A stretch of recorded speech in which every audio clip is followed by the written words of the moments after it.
that that's why I never got piano lessons. Because my mother took piano lessons when I was young. Used to hit their knuckles when they played Yeah. on God. notes. And she ended up hating it and giving it up. And as a child, I never had piano lessons, which I sorely needed later on in life. Like it would have served me well. But I'll bet she was traumatized. She just didn't want to go there. She didn't want me to go through that or something. Or the treatment,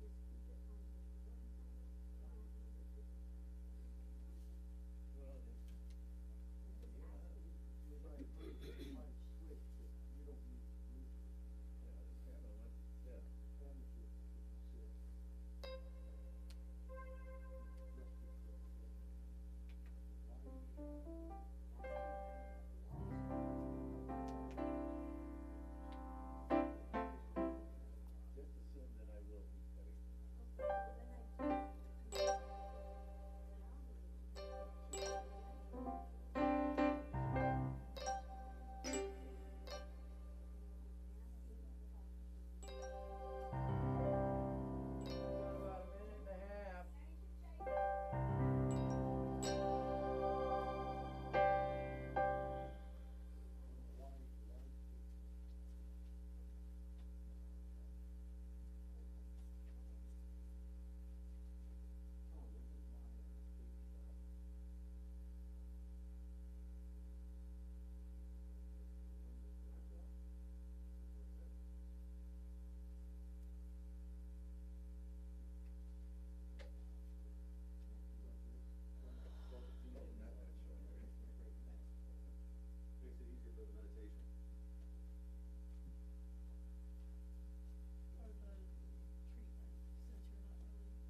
not a meditation officially listed on today's order of service.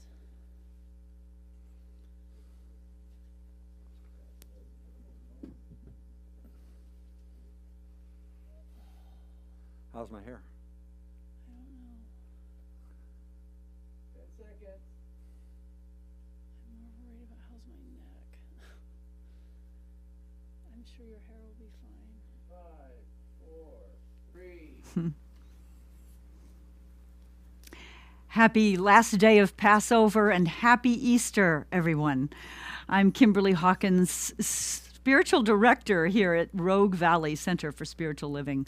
We're delighted you decided to join us for our Sunday celebration.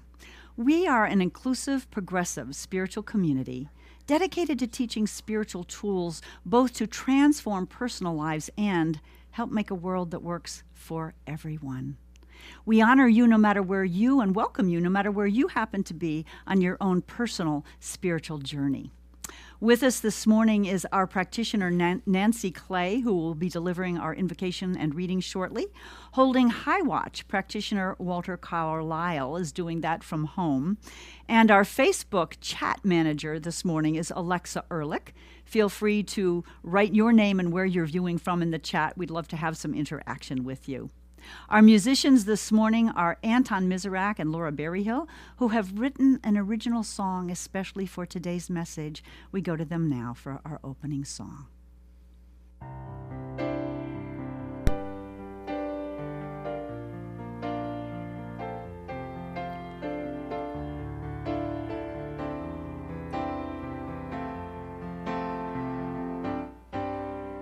Rise and shine, it's a new day. A different path, a different way. Bring your dreams of work and play. Rise and shine, journey to your destiny. Through endless possibility, you cannot fail, your heart is free. Rise and shine, rise and shine. It's a new day. Rise and shine, try a new way.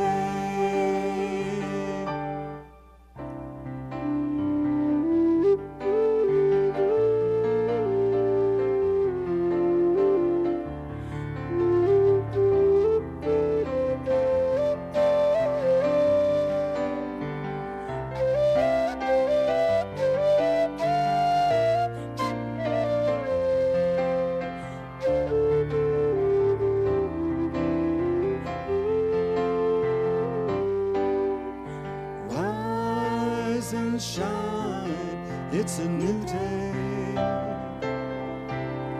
Rise and shine, try a new way. Rise and shine, your inner light illuminates your path so bright. The rainbow's end is in your sight. Rise and shine, rise and shine, it's a new day. Rise and shine, try a new way.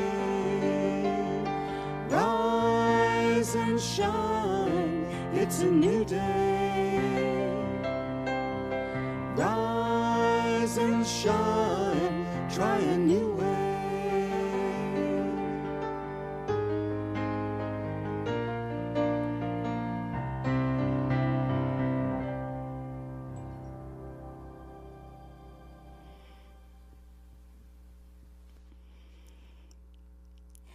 This morning, to open our service, I'm using a Sufi prayer that's called Khatum. That song was so good, I feel really joyful, and I hope you all do too. Okay, here we go. O thou who art the perfection of love, harmony, and beauty, the Lord of heaven and of earth, open our hearts that we may hear thy voice, which constantly cometh from within. Disclose to us thy divine light, which is hidden in our souls, that we may know and understand life better. Most merciful and compassionate God, give us thy great goodness.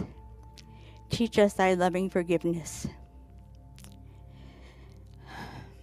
Raise us above the distinctions and differences which divide us. Send us the peace of thy divine Spirit, and unite us all in thy perfect being.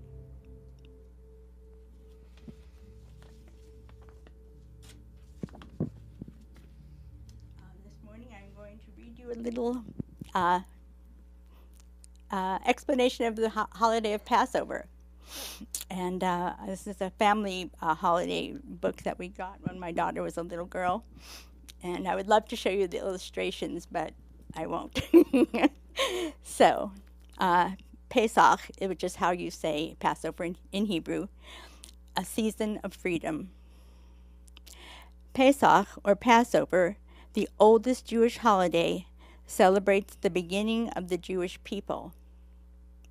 It was on Passover 3,000 years ago at midnight under the first full moon of spring that the Israelites escaped from Egyptian slavery.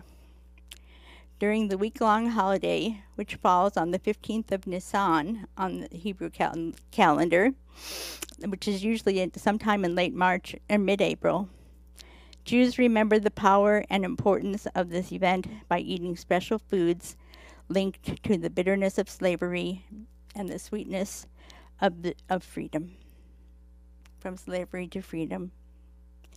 The highlight of Passover is the Seder, a dramatic yet playful dinner rich with stories, food, and song. Seder means order, and a book called a Haggadah takes participants through the 15 steps of the evening celebration that retells the story of how the Jews became free people. The ceremony begins by reliving slavery and ends by imagining what the world will be like when all people are free. Children are central Children are central to the Seder. The youngest child asks 4 questions, beginning with, why is this night different from all other nights? A child opens the door and welcomes the prophet Elijah, for whom there is a place set at the table. And a child ends the Seder by finding the hidden piece of matzah called the afikomen. Children are essential to the holiday because Passover celebrates birth. Although Moses isn't mentioned in the Haggadah, to remind the Jewish people that God, not Moses, led them out of Egypt. The story of his birth is a key part of the story of Passover. When a baby is born, the sac that protects the embryo breaks and fluid flows from the mother. When waters of the Red Sea broke apart, the Jewish people were born. Besides celebrating the birth of the Jewish people, Passover celebrates spring. Just as God freed the Jews from Egypt, so spring frees the earth from winter each year. From the first green shoots of barley that break the earth's cold surface to the first calves that break out of the womb, spring is a time of freedom and birth.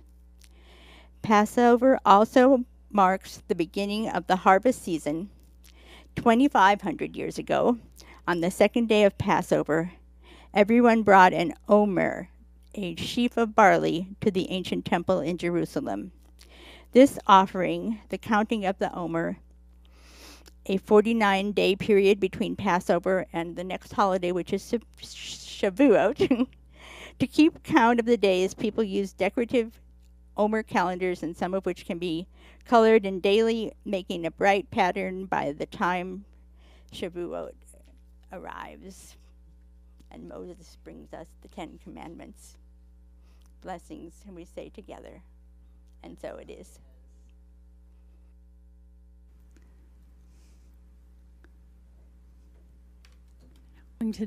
We're going to do an original song that I wrote for this Easter week time.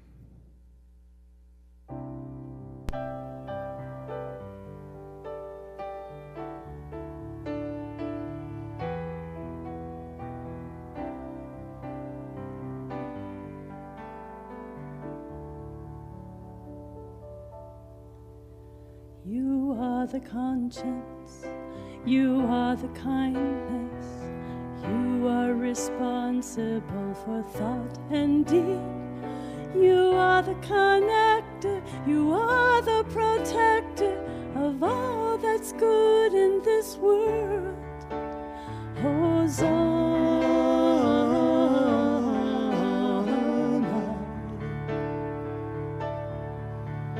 Hosanna.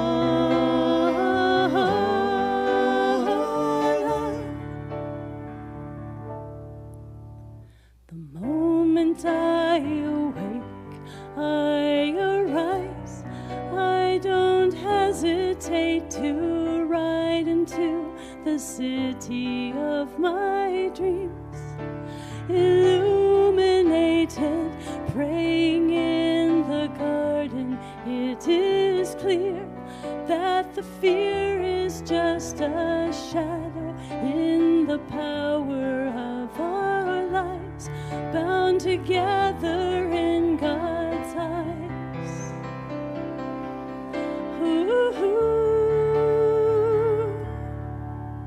if you could see as I see, you are my eyes in this world.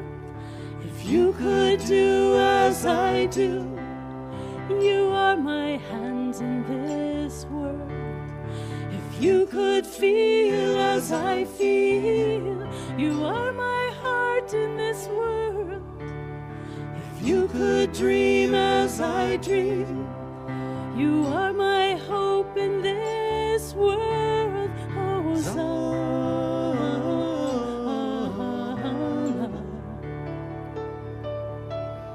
Hosanna.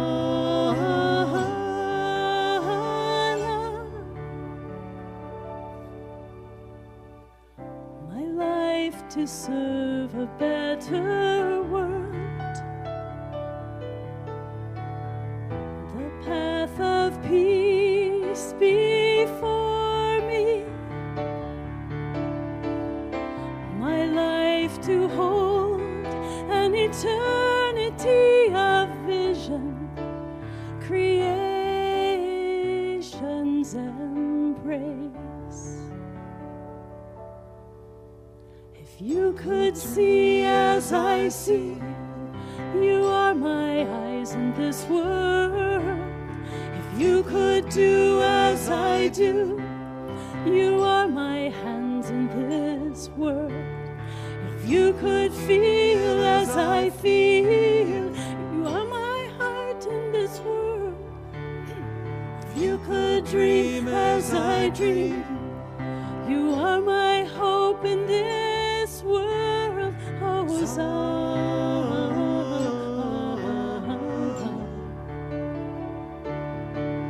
Hosanna,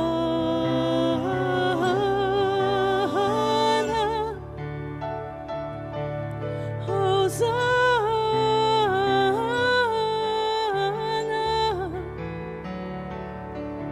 Hosanna.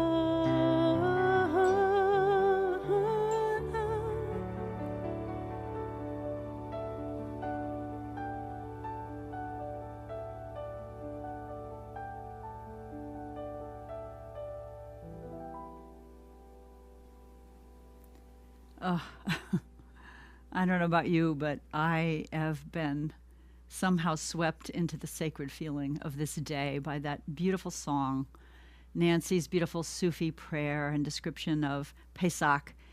How good it is that we can celebrate the truth, the richness of all spiritual traditions. I just love that about our philosophy. My talk this morning is entitled The Path Less Traveled. And I think that you'll see as we progress here that Jesus, whose resurrection we celebrate on Easter Sunday, certainly walked a path less traveled. And as the song that Anton and Laura just sang indicates, I think we're all called to be the eyes, the voice, the action of Spirit here on earth. So we're all called, I believe, to follow a path less traveled, not necessarily the one that we grow up thinking we're meant to do or that everyone around us is doing. Now, I got a little confession to make. I'm especially grateful for the sacred feeling that has already been invoked here by the prayers and the music. I have had an ambivalent attitude, if you will, toward the holiday of Easter. Now, I don't want to offend anybody. I've had many years in Christian traditions, and it's just kind of a mixed bag at this point about how do we view this holiday, the most sacred holiday for the Christian world. 2.5 billion people across the planet are Christians, celebrate Easter. That's nearly 1/3 of the population of the world. And yet, for me, I've had to do some reinterpretation of what exactly it means. You know, in Science of Mind, we don't necessarily believe that Jesus was the only Son of God or that he died as a sacrificial lamb to save us from our sins. We don't believe that we were born in original sin. We rather believe that he was the greatest way shower probably the earth has ever seen, the world has ever seen. But that he was teaching us that we too can know our oneness. We can have that Christ consciousness. So growing up, I just want to share a little history to kind of explain this ambivalence. And perhaps some of you out there have ambivalence.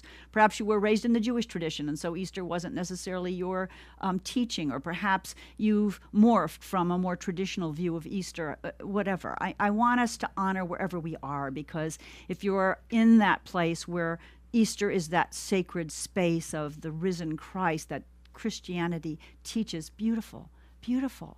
So I'm not about asking anybody to believe what I believe, but I'd like to maybe present some alternative ways of viewing this event and how it might have some meaning in our own lives.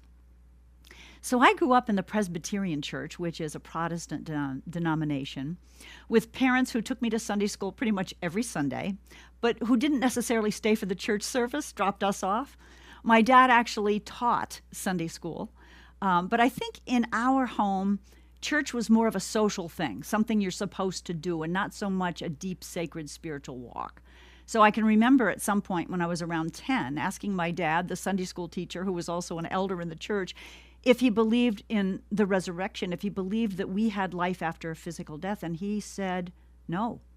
And I was kind of shocked. Well, boy, that's not what we teach. How can you believe that? Later on in life, I voluntarily converted to Catholicism for several years. And that was a beautiful part of my spiritual walk. Just some beautiful rituals.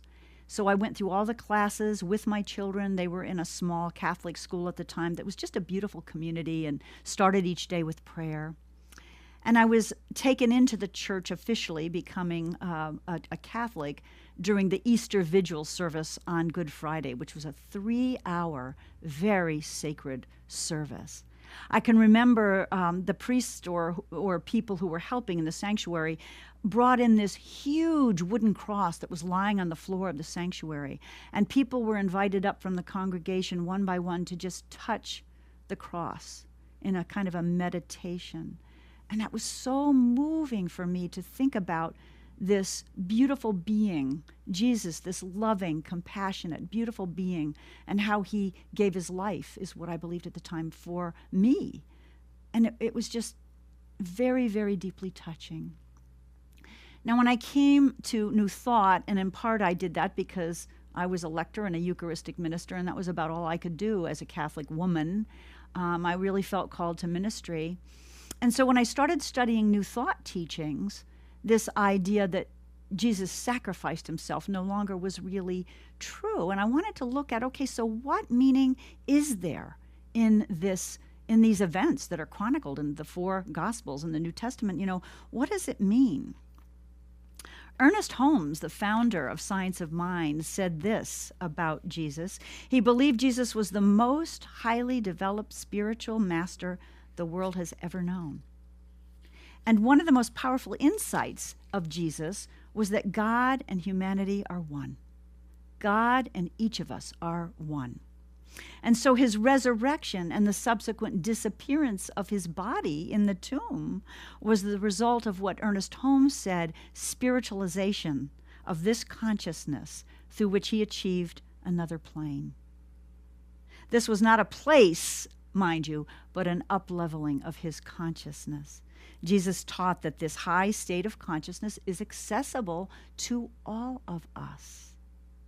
So think about the tomb that day and the 3 Marys going to anoint the body and finding, oh, and by the way, in one of the scriptures it talks about how they were a little nervous as they went to the tomb about how they were going to roll away that big stone that the soldiers had sealed so that no one could create a farce, that Jesus' followers couldn't come and disappear his body and pretend and fake that he had resurrected. And imagine their surprise when they saw the stone rolled away, an angel sitting there, Jesus' body gone. And I love that imagery because nobody had to roll away the stone. I mean, we don't know. Is it the angel? Did God do it? To me, the message there is that when we work to release what we need to release, and we'll talk about the symbolism of the cross in a minute, which is all about crossing out that which no longer serves us, we are supported. We are supported that we don't have to roll away the stone to our entombment, to our imprisonment by ourselves. There's a power of love, of truth, of clarity, of upliftment that helps do that for us. So, looking at the last words of Jesus on the cross, I think we can have an inkling of what this whole experience of the crucifixion and the resurrection means. In Matthew 27:46, and it appears in other gospel, at least one other gospel as well, Jesus is written to have said in Aramaic, his native language, Eli Ella lamana sabachthani, which in all of the Gospels and most of the versions of the Christian Bible I have read is translated as, you probably know, my God, why hast thou forsaken me? We've seen it in religious movies too, right? During this agony, you can only imagine why someone might say exactly that. But some scholars of language say that is a gross misinterpretation of what that phrase means. So in my Lamsa Bible, which is translated by George Lamsa directly from the Aramaic, he says in that line after the Aramaic phrase, he says, it means, for this I was spared. And many scholars say it truly translates to, it is for this purpose I have come. That is a real different take than, my God, why have thou forsaken me? Now we know that Jesus, from the accounts we read, was both human and divine. So he had feelings. He got angry at the money changers in the temple. That night before his crucifixion and the Garden of Gethsemane, remember, he said something about, Father, please remove this cup if you can, but thy will be done. In other words, I don't want to go through this agony. If I can avoid it, I would really like to, but nonetheless, your will be done. But if you think about Jesus and how well he embodied oneness, I don't think he could really ever believe that God could forsake him, would forsake him. He knew he was one with the divine.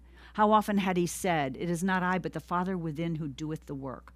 So I can well believe that that translation is not, why have thou forsaken me, but instead, for this purpose I have come. The Course in Miracles tells us that the meaning of the resurrection is at least twofold. It's to teach us that we're not our bodies. We are not our bodies. We are this consciousness. Jesus' body was gone that morning when the women went to his tomb, but his essence was still here. His soul was still here, and that's the message that all of us have, that we can't be entombed. And the second message, according to the Course in Miracles, is that we really can't be assaulted. If you think about it, the trials and tribulations that Jesus is said to have undergone that Holy Week, the wearing of the crown of thorns and bleeding and being scourged and beaten, carrying the cross and falling down and getting up, he never once resisted. He never once fought back. When he was tried by Pontius Pilate, he never argued for himself. He just completely surrendered. And the Course in Miracles teaches us it's because Jesus knew he couldn't really be assaulted. He couldn't really be hurt. And that this is his message for all of us, that we may experience human trials and tribulations. We may feel betrayed or abandoned. But the fact is, as we teach in Science of Mind, from a spiritual point of view, we are all whole, perfect, and complete. So talk about transforming from fear to faith, as Jesus did from that Garden in Gethsemane experience to walking the path that the Stations of the Cross in Catholicism show us, and the actual crucifixion. He moved from any kind of fear to complete faith, and I think that's what we're asked to do too. Laura and Anton read Rise and Shine. I think we're called to rise, not only each morning and this beautiful Easter morning to rise, but to rise in consciousness, to understand that we are one with the divine. We can never be separate. We can never be forsaken. That is the truth, and I think that is the real meaning of the Easter story, to become consciously aware of all of that.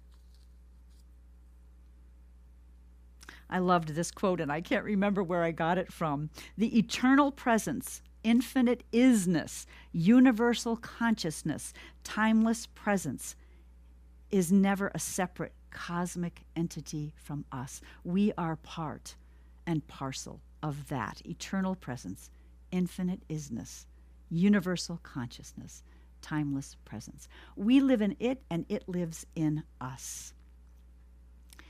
So in Science of Mind, we believe that we have the power to live lives filled with health and wealth and abundance and happiness, that we can create the world we want. There's a power that responds to us, and that we can create a happier, healthier world for everyone. But our work is to fulfill a divine purpose, to become consciously and faithfully one with that innate divinity, just as Jesus did. So in those last words of his, or among the last words, for this I have come, for this is my purpose, I think it's an invitation to each of us to think about what is the purpose we have. Now, regarding the path less traveled, I love that Jesus was a rebel. He was a rogue in many, many ways.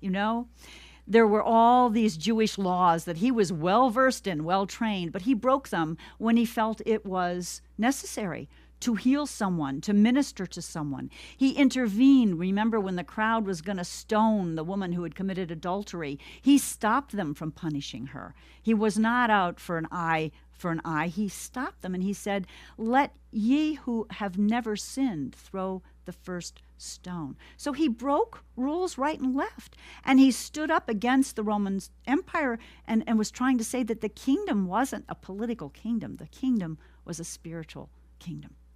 So I believe we too are called to walk that path. Now, there's one more phrase that he uttered when he was dying that I want to talk about, and then I want to talk about this path less traveled and how that might call to us. So the other phrase most of us are familiar with as Jesus was on the cross was, "Father, forgive them, for they know not what they do." Now, isn't it interesting? He didn't say, "Father, I forgive them, for they know not what they do." He said, "Father, forgive them." In other words, God does forgive. We believe in Science of Mind. God does not judge us or punish us.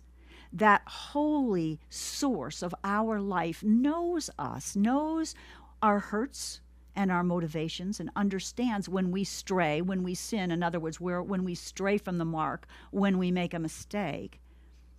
And it's almost like there's nothing to forgive.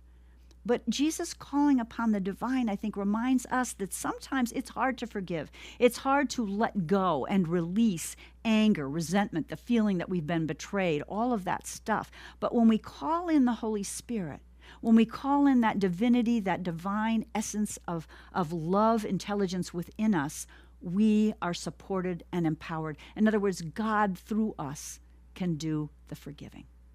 And if you think about the symbolism of the cross, the straight up and down beam represents, or can thought to be representing, the connection between heaven and earth, our unbreakable connection with and as the divine. And the cross beams represent our life here on earth, this human life. But the cross itself can be a symbol for crossing out that which helps us forget that we are one. There was a beautiful I attended a seminar on Holy Thursday evening with Reverend Mark Anthony Lord and another student of the Course in Miracles. And, you know, where was I going? I lost my train of thought. Oh, well, I'm going to surrender to that. I'm not sure where I was going with that. The crossing out. Oh, yes. Okay. So he did a meditation for us that was very, very moving. He had us, Mark Anthony Lord, had us imagine that we're in a beautiful field and we came across a cross lying on the ground, reminding me of what I saw in the Catholic Church. And in the meditation, he had us metaphorically imagining that we were putting on that cross anything that's holding us back, anything that we're hanging onto that does not serve us. So feelings of unworthiness, the thought that we will never have the soulmate that we're yearning for, feelings of lack, all of the limitations and judgments that we make either about ourselves or each other. Metaphorically, we were to lay them on the cross where they could be crossed out. And in the meditation, he had us imagine the cross was lifted up and then crumbled. What a beautiful, beautiful metaphor that cross is, so that we might rise again. Now back to this idea of the path less traveled. Coincidentally, this week I read a rather brief book by a Benedictine nun by the name of Sister Joan Chittister. The book is called A Call to Uncommon Courage. I'm sorry, The Time Is Now. The Time Is Now, A Call to Uncommon Courage. And she explained for me something I had heard for quite a while now and didn't really understand what it meant. She talked about prophetic spirituality. You hear sometimes politically active Christians talking about prophetic Christianity, and I wasn't quite sure what it meant. So I'm going to read to you a couple excerpts because I think this is really, again, a call for us to be as the prophets were, walking a path less traveled, being willing to challenge the status quo and speak up even when it wasn't popular, as Jesus did. So Sister Joan writes, prophetic spirituality is an attitude of the soul. It is not a set of spiritual practices, because we think of spirituality sometimes of, going into our cave or being quiet, doing our meditation, and that's all well and good. But there's another part to spirituality, which is outward action. So she said, it's not just a collection of dogmas. The person with the soul of a prophet sees what the rest of the world either cannot see or does not want to see, and uses that vision as a compass through life. The prophetic spirit comes to see the world as God sees the world, reminiscent of the song that we just heard from Anton and Laura, and responds to it accordingly. Like the biblical prophets of old, they speak peace for the nations, justice for the oppressed, equality for humankind, care for the earth, dignity for all, and holy integrity rather than control or corruption. Think about it. That summarizes Jesus' life, does it not? Prophetic spirituality. So according to Sister Chittister, there were not only prophets in the Bible who did this, who always were willing to speak truth to power, who were always willing to speak about injustices. Jesus ministered to the people that were considered unclean and untouchable, lepers, sinners, tax collectors. He excluded no one, right? And then Chittister goes on to say that there have been prophets in our time also. Like the biblical prophets before us, she said that they know that peace is essential. They join groups whose work it is to move us toward that point. You think of people like Martin Luther King. You think of people like Rosa Parks, who was willing to sit up front on that bus and take a stand, not just for her, but for all her people. The prophet believes that justice is achievable, that despite all our differences, we can become community again. Oh, that is a message that is so sorely needed right now, is it not? So the prophet, get this, refuses to divide people into black and white, Republican and Democrat, Americans and foreigners. This is Sister Joan Chittister's book. In the face of those who say that these goals are too high, that such hope is unreal, the prophet refuses to be silent. These carriers of prophetic spirituality now go on trying to change the ungodly opinions of an unseeing world. So to the rank and file of humanity, prophets look mad. They look wild. They look out of sync with the rest of humankind. They look mesmerized by the view of another world. Wow, that's some call, isn't it? That's some call to be resurrected, to become awake. What I didn't share, and I meant to at the beginning of this talk, was I was so asleep this week and kind of numb to the fact that this was a holy week that in the past I might have really been tuned into. And the whole process of Lent, preparing, what do we need to give up? What do we need to sacrifice and just put on that cross to disintegrate? I was asleep. Wednesday, when I wrote the newsletter, typically I put in messages of the holidays that are coming up. So in December, I wrote a Happy Hanukkah on one newsletter. On one newsletter at the beginning, Happy, Merry Christmas, Happy Valentine's Day. I wrote a newsletter this week and didn't put Happy Easter. Wasn't even in my consciousness. Here I am, a minister, preparing for Easter Sunday. It didn't cross my mind. I was asleep. And reading Sister Joan's book and being in that seminar with Reverend Mark Anthony Lord, I feel like I woke up. And to tell you the truth, I woke up more this morning as I listened to the beautiful songs, the prayers and reading Nancy did. I woke up. Because even if we have confusion over things we've been taught in our past religious training and what we believe now, the truth is we are sacred beings. We always have that connection that the cross symbolizes from the divine to us. In fact, there is no separation. And we are called to be awake not just to that fact, not just to the fact that we're not bodies, that we have eternal life, but also we're called to be awake as Jesus was, as the prophets were, to what needs to be changed. And we need to take action. Not that we can take action on every single social ill that's occurring, but I think each one of us, if we really tune in and listen, if we practice both those parts of spirituality, the part where we get quiet, where we go apart as Jesus did frequently to pray and to meditate, and then we practice the part where we're guided to take action, to speak truth to power, to make changes. That's how we make a world that works for everyone. We're all here to recognize, develop, and actualize our innate divinity, as Jesus did, in our current skin school experience, if possible. Like Jesus, we have come to be the best Christ we can be, meaning the best spiritual being understanding our oneness with the divine. So this week, I invite us to continue this process of laying on the cross all that no longer serves us, allowing that to dissolve, of if we have trouble forgiving, whether it's ourselves or others, inviting the Holy Spirit, inviting God's love to help us and guide us about how to forgive, how to let go. Because the truth is we're never happy when we're holding on to resentment.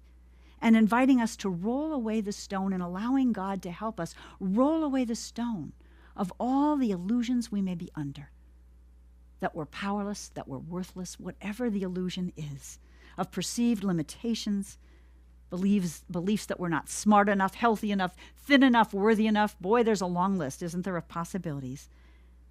To let every step be toward our higher selves, our Christed selves, and to remember, as Jesus said, for this purpose I have come, for this purpose of aligning with my higher self.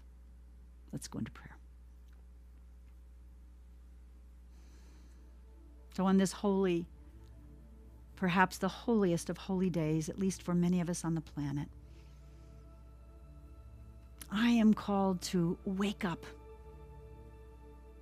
to remember, just as Jesus encouraged his disciples in the garden that night to stay awake with him, to pray with him. We are invited to stay awake to our oneness with that divine love that birthed us, awake to our oneness with each other, all spiritual emanations of that divine one that walked the planet, including four-leggeds, the winged, and so on. To stay awake to this beautiful planet that God created and our being, our being charged with the sacred task of caring for her. We are called to stay awake. We are called to two pieces of spirituality, praying and quiet reflection, but also being willing to be the prophet, speaking truth to power, taking action in the world so that we might care for all of God's creation, including ourselves. I know as we do this that we are so beautifully supported to be the eyes, the hands, the voice of Spirit on earth. We don't do this alone. And so this isn't something we remember just during Passover or Easter, but I pray and affirm that it's something that we continually remind ourselves of, that we continue to roll away the stone that might entomb us, that might limit us, that might make us think that we are powerless or that we can be harmed in any way. Because the truth is, we are eternal, whole, wonderful expressions of the Divine One. So I celebrate this today. I celebrate that awakening, that resurrection in each of our hearts, knowing that that can be a continuous process, a lifelong process that brings us to joy and new life for ourselves and for everyone on the planet. In gratitude to be with you today, in gratitude to speak these words, in gratitude for all of the faith traditions that remind us of the truth of this power and presence that transcends any physical limitations. I release this word now into the law, which I know has said yes to this prayer as it does to all prayers. It is done. It is done. And we say together, and so it is. Amen.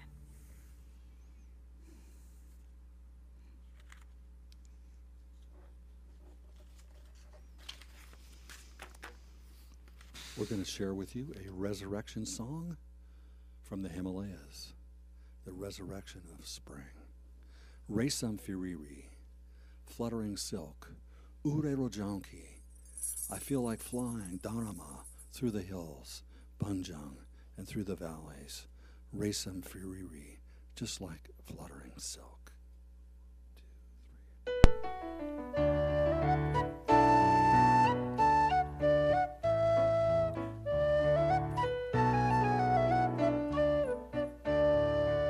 Resam Firiri, Resam Firiri, Ure Rojanki Dharma Bunjang, Resam Firiri, Resam Firiri, Resam Firiri, Ure Rojanki Dharma Bunjang, Resam Firiri, Eknali Banduk, Duinali Banduk, Mrigalai takiko, mrigalai mile takiko hoina, mile takiko, ekdali banduk, duinali banduk, mrigalai takiko, mrigalai mile takiko hoina, mile takiko, race some firiri, Ureba junkie dada a bunjung, race some firiri, race some firiri. Race some firiri, Ureba junkie dada a bunjung, race some firiri.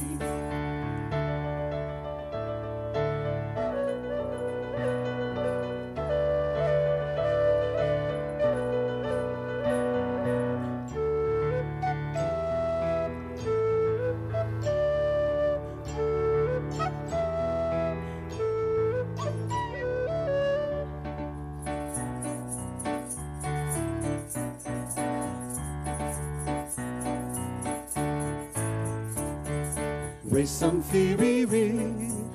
some firiri, Ureba junkie dada a bunjung, race some firiri, race some firiri, race some firiri, Ureba junkie dada a bunjung, race some firiri, race some firiri, race some firiri, Ureba junkie dada a bunjung, race some firiri, race some firiri. Raise some theory.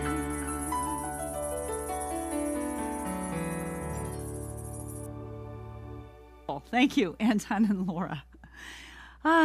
It's that time in our service now when we turn our attention to a spiritual practice called sacred giving. I'm going to invite you to metaphorically place your gift, if it's your week to give, to our Center for Spiritual Living over your heart as we say our giving offertory affirmation together.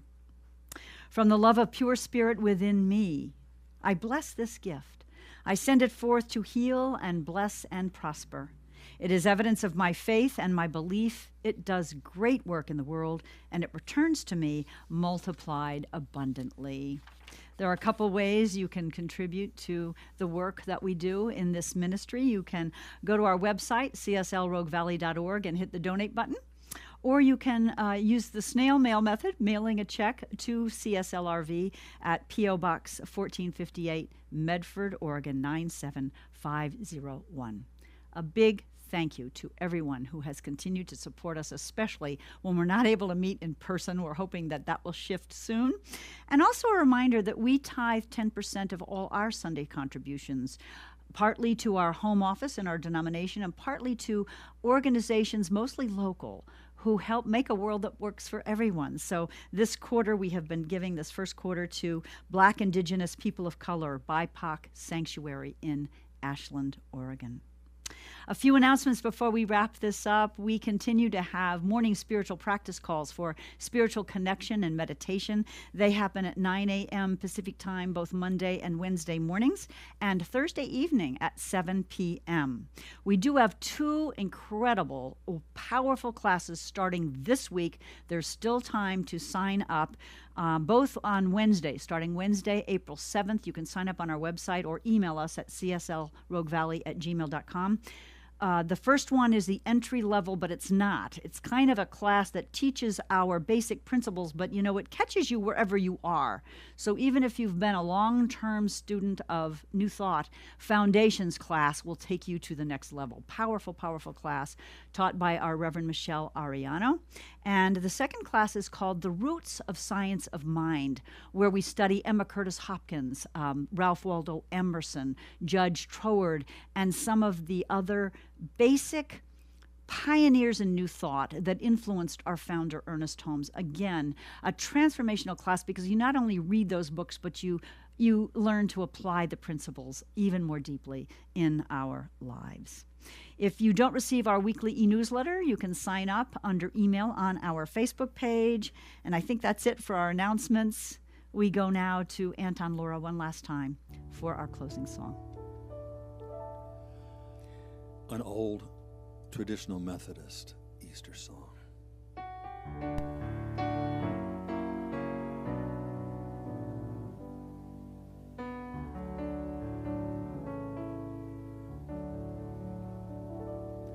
I come to the garden of the dew is still on the roses, and the voice I hear falling on my ear, the Son of God discloses. And he walks with me, and he talks with me, and he tells me I am his own. And the joy we share as we tarry there, none other has ever known. He speaks, and the sound of his voice is so sweet, the birds hush their singing, and the melody that he gave to me within my heart is ringing. And he walks with me, and he talks with me, and he tells me I am his own. And the joy we share as we tarry there, none other has ever known. I'd stay in the garden with him, though the night around me be falling, but he bids me go through the voice of woe. His voice to me is calling. And he walks with me, and he talks with me, and he tells me I am his own. And the joy we share as we tarry there, none other has ever known.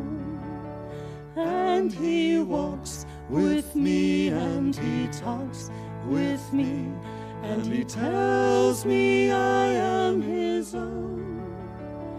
And the joy we share as we tarry there, none other has ever known.